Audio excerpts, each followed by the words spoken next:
Então, na ação penal 501, 5608, 57, depoimento do senhor Márcio Faria da Silva. Senhor Márcio, o senhor foi acusado de um crime nesse processo pelo Ministério Público. Em condições normais, o senhor teria o direito de permanecer em silêncio. Mas é sabido que o senhor fez um acordo com o Ministério Público, que acabou sendo homologado pelo Supremo, através do qual o senhor renunciou a esse direito ao silêncio. É isso mesmo? Sim, senhor, é isso mesmo. Então eu vou advertir, senhor Márcio, que o senhor tem que responder as questões que foram colocadas apenas com a verdade.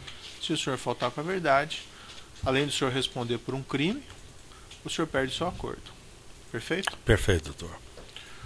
O caso aqui, que é objeto dessa acusação, envolve duas contratações da Odebrecht em consórcio junto ao Comperj.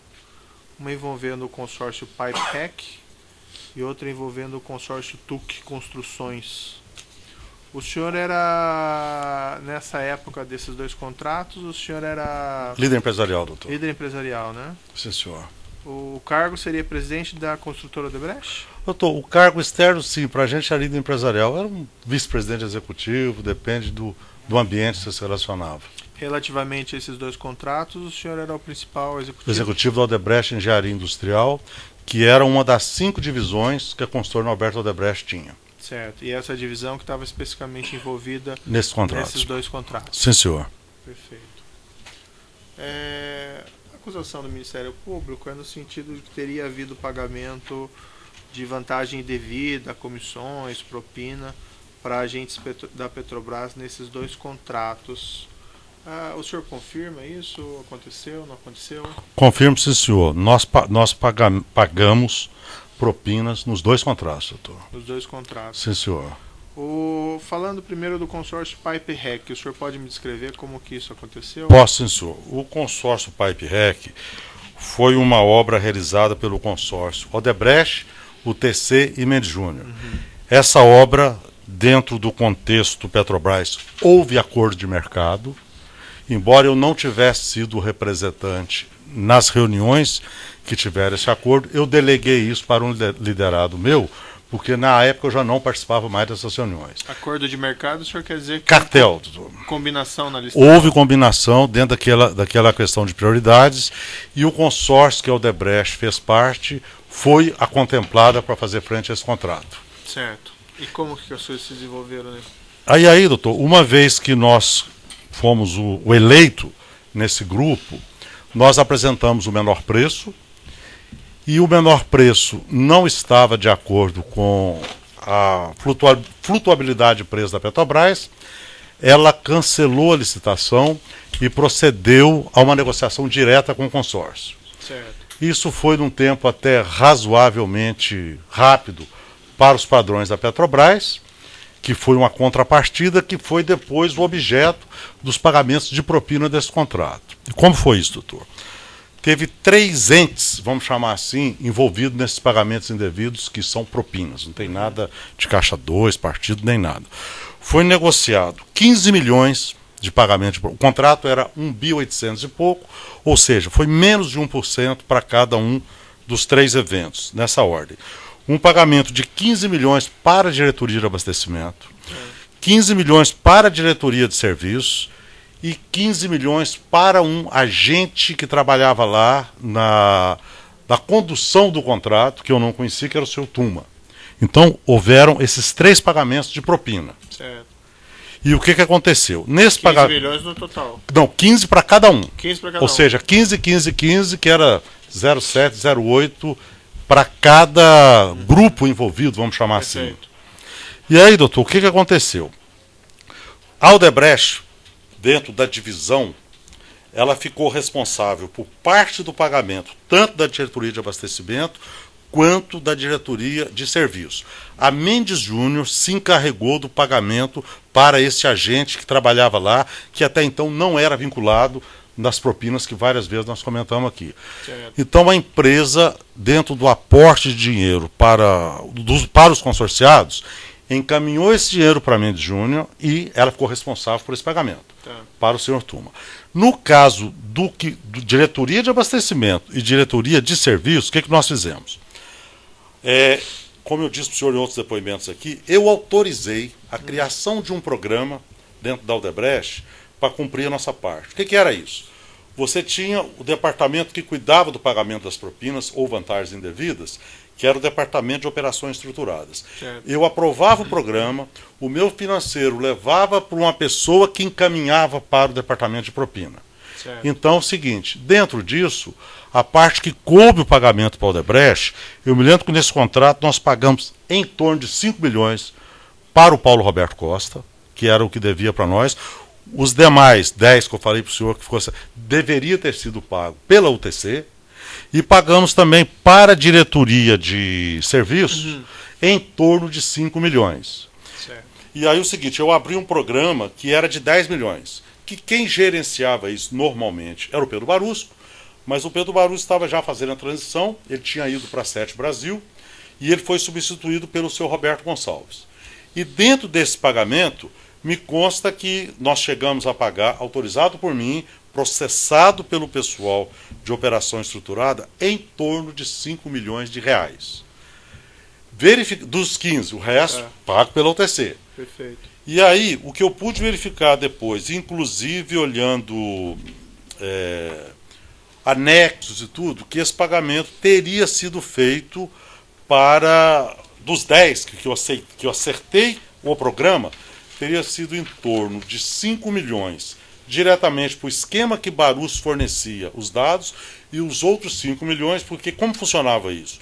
O Rogério Araújo, uma vez que eu aprovava o programa, ele dava o encaminhamento dos dinheiros, sempre em reais no Brasil, nesse caso, Rio de Janeiro, conta apresentação de senha, ou depósito no exterior, conforme a conta indicada. Certo. E pelo que eu pude verificar, foi feito em torno de 5 milhões, que eu acredito que tenha sido pagamento no exterior, porque não é um valor certo, para o esquema do Barusco, que ele informava a conta, que eu não sei se era dele, de outro agente público, e que os outros 5 milhões teriam sido, eu verifiquei depois, para o seu Roberto Gonçalves. O senhor negociou essas comissões ou essas propinas com a agente da Petrobras?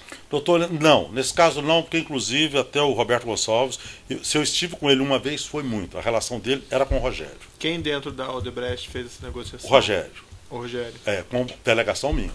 Perfeito. Mas o senhor tinha conhecimento então, né? Tinha conhecimento, eu não sabia exatamente como estava na transição, doutor, para quem iria o dinheiro. Porque eu aprovava o valor global e a partir daí tinha um encaminhamento natural, que era operação estruturada.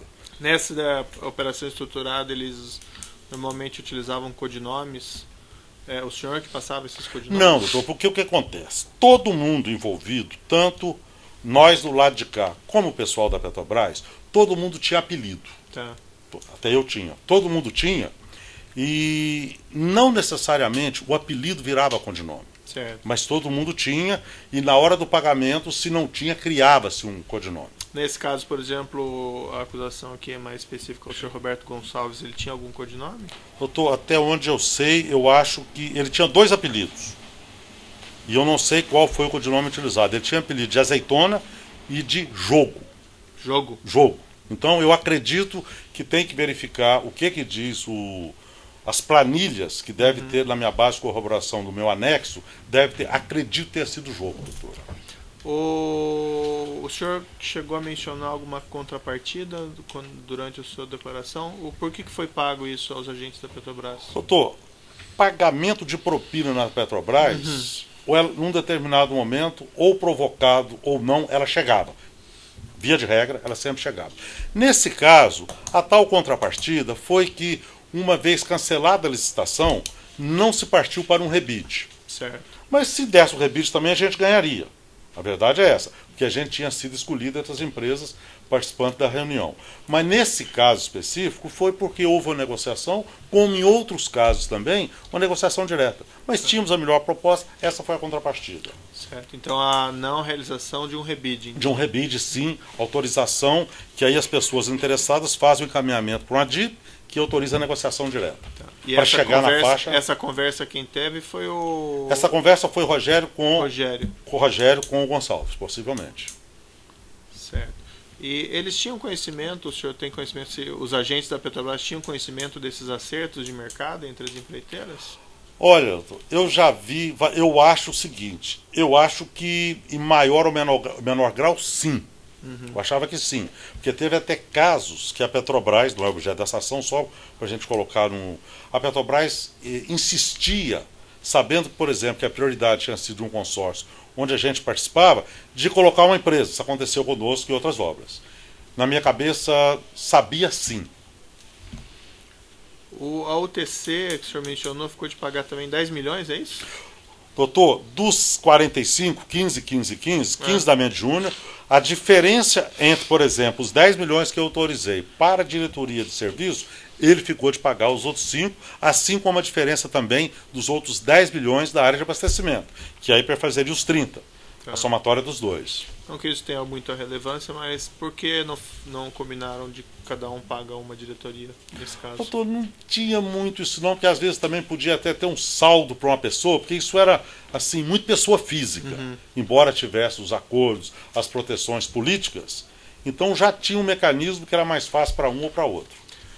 O outro contrato que tem aqui é o consórcio TUC Construções, que também era um consórcio Odebrecht, UTC e PPI, né? PPI é Toyo, é japonesa, Tá. doutor. Houve aí pagamento de propina nesse contrato? Houve, doutor, vou explicar para o senhor como foi. Tá. Já foi falado aqui, tanto por mim como para outros membros, se não me engano, do UTC, que o projeto das utilidades do Comperj inicialmente seria um investimento privado. Esse investimento era liderado pelo pessoal da Mitsui do Japão e da Sembcorp de Singapura, com a participação de empresas brasileiras, UTC e uma empresa da Odebrecht posteriormente, e uma participação minoritária da Petrobras. Então, esse investidor privado é que faria o investimento. O que são as utilidades? Água, energia elétrica, vapor e tudo isso. E ela venderia esses bens para a Petrobras por tarifas. E aí o consórcio inicial disso era o TC e Toyo, que é a PPI. Passado o tempo, nós forçamos para entrar nisso, não tinha porquê, e no momento que foi aceito a participação da Odebrecht como investidora minoritária, através de uma empresa que ela tinha, nós entramos. Porque a Odebrecht falou, eu não confio se a Odebrecht não estiver para performar o contrato. Sim. Então, doutor, esse modelo foi discutido ao longo de vários anos e fizemos uma negociação com esse grupo privado. Mitsui, Sembcorp, os brasileiros e Petrobras. E aí, na hora desse grupo privado apresentar as tarifas para a Petrobras para dar contrapartida aos investimentos dela, não se chegou a um acordo com a Petrobras. Não se chegou a um acordo. E aí o seguinte, a unidade do Comperj não iria partir sem as utilidades. Você não parte sem vapor, sem energia e sem água. Claro. E aí houve uma autorização do jurídico da Petrobras que, para aproveitar que a gente tinha desenvolvido a engenharia, feito um orçamento, inclusive com a participação da Petrobras, foi autorizado uma negociação direta com esse consórcio construtor, vamos chamar assim. E assim foi feito, nada mais fizemos do que adequar o orçamento que a gente tinha feito para o padrão Petrobras, uma vez que isso foi aprovado pelo jurídico. Assim procedemos, não foi uma negociação muito demorada, porque já tinha a base do valor do investimento, que simplesmente mudou de proprietário. E aí, doutor, mesmo com tudo isso, negociação direta, teve propina. Pagamos propina. E nesse caso, quanto foi? Doutor, aqui o seguinte, o que aconteceu? Foi acertado com a diretoria de abastecimento, 30 milhões de reais, com a diretoria de abastecimento e serviço, 30 para cada um, e houve um pagamento, doutor, que eu não posso precisar se foi propina. Até falar com ele que elimina ele primeiro, depois eu venho para a propina. Foi pago pelo consórcio ao Júlio Camargo um número muito relevante. Primeiro, eu acho que não era devido, que ele alegou, inclusive ele já declarou sobre isso, que foi pelo esforço que ele demandou quanto do investimento privado. E aí, via de regra, o consórcio nunca pagou propina. Nunca pagou. No caso do Júlio, foi feito um contrato de uma empresa dele com o consórcio, onde ele recebeu em torno de 17 milhões. Quando eu fiquei sabendo disso, eu falei, isso não existe. O consórcio, o contrato não tinha uma justificativa forte, porque você não paga 17 milhões, era um total de 35, quando eu interrompi o contrato era 17, eu falei, para com isso, nós vamos pagar de outro jeito. Então o que aconteceu? Interrompeu esse pagamento o Júlio Camargo, e a partir daí, foi feito um acordo que sobrou para o Odebrecht pagar a diferença, que era em torno de 15 milhões. Negociação essa feita com o filho dele, Júlio Camargo Filho, apelido Jujuba, e aí nós começamos a pagar essa diferença em prestações. Pagamos até o valor de 13 milhões e meio, veio a Lava Jato, interrompemos tudo, paramos de pagar, ficou faltando uma ou duas parcelas, que não pagamos mais, inclusive soube depois que nós fomos cobrados dessas duas, mesmo após ele ter feito acordo com a Justiça, mas não pagamos.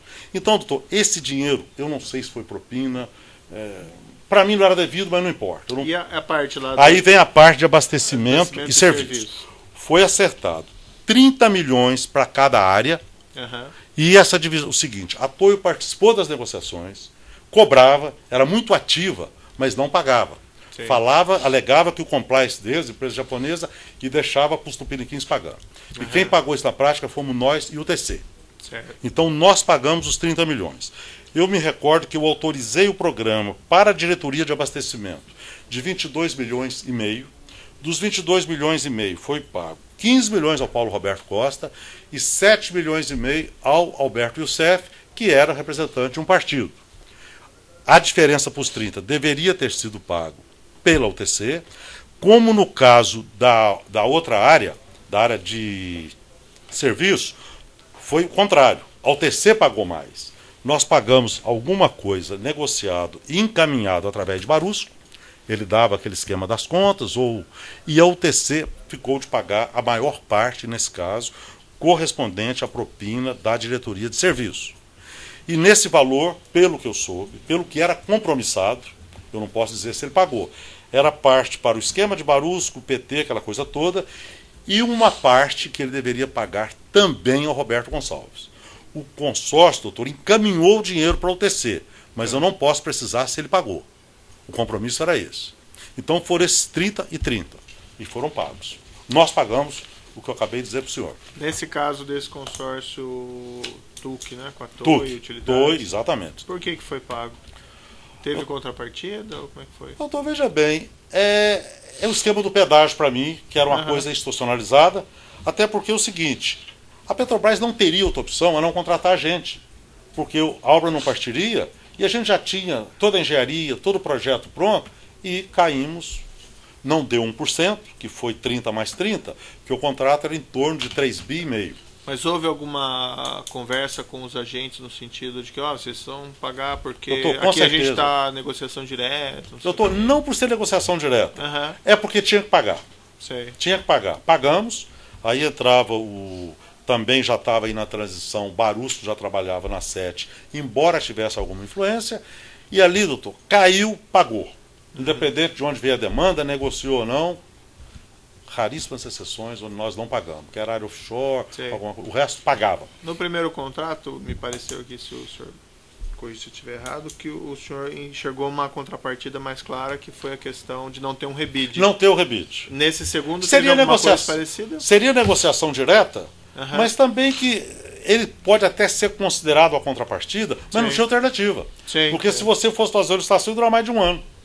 Entendo. Mas nesse segundo do consórcio TUC teve alguma coisa mais palpável? Assim, doutor, a não ser que eles colocavam eventualmente como justificativo o pagamento? Doutor, a não ser negociação direta, nenhuma.